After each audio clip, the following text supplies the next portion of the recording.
Hablemos del escritor Mario Vargas Llosa, escritor peruano, nació en marzo de 1936 en Arequipa, Perú, ganador del Premio Nobel de Literatura en el año 2010 y vivió hasta los 89 años, hasta su muerte en abril del 2025. Mario Vargas Llosa es conocido por algunas de sus obras, que son La ciudad y los perros, La casa verde o también Conversación en la catedral. También Vargas Llosa es conocida por ser una figura política en el actual Perú durante lo que fue el gobierno de Alberto Fujimori. Se sabe que Mario Vargas Llosa fue uno de los exponentes del boom latinoamericano que surgieron a partir de los años 60 junto con el escritor colombiano Gabriel García Márquez.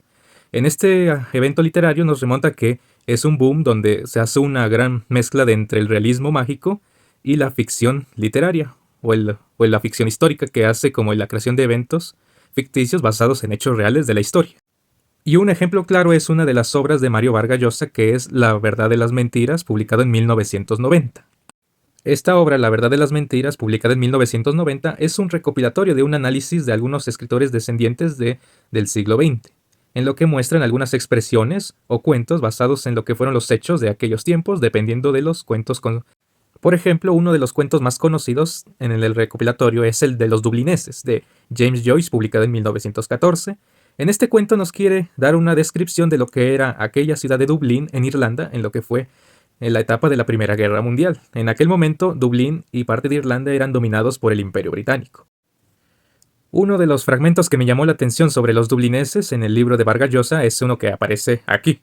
Habla sobre el naturalismo y que lo que nos escribe Vargas es que el naturalismo de Zola se basa en la estética, mientras que en lo que se muestra en el cuento es que, a diferencia de que también muestra contextos históricos ciertos, no muestra una estética así muy buena, que digamos.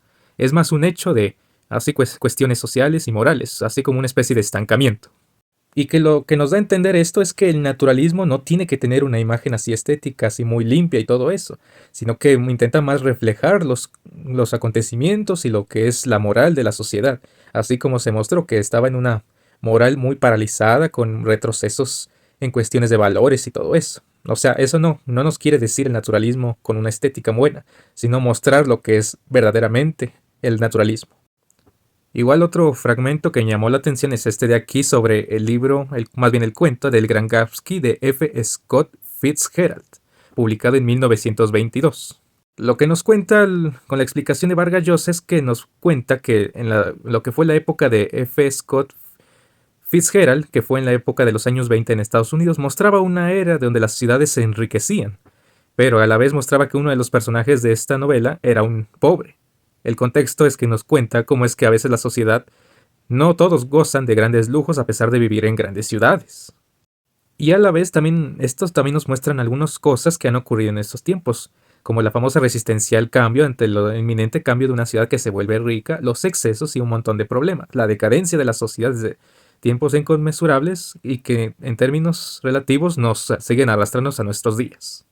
En este recopilatorio que es La verdad de las mentiras, Mario Vargas Llosa no solo busca un recopilatorio de algunos cuentos conocidos del siglo XX, sino que nos quiere dar a entender, o sea, cómo eran los tiempos en aquel entonces, mostrar cómo era la sociedad, la época, cómo se vivía y todo eso, dependiendo de las zonas en que se vivía desde principios del siglo XX hasta los años 60, pasando por épocas desde la Segunda Guerra Mundial, la Primera, la Revolución Cubana, entre otros eventos. Eso es lo que nos quiere dar a entender La verdad de las mentiras de Mario Vargas Llosa.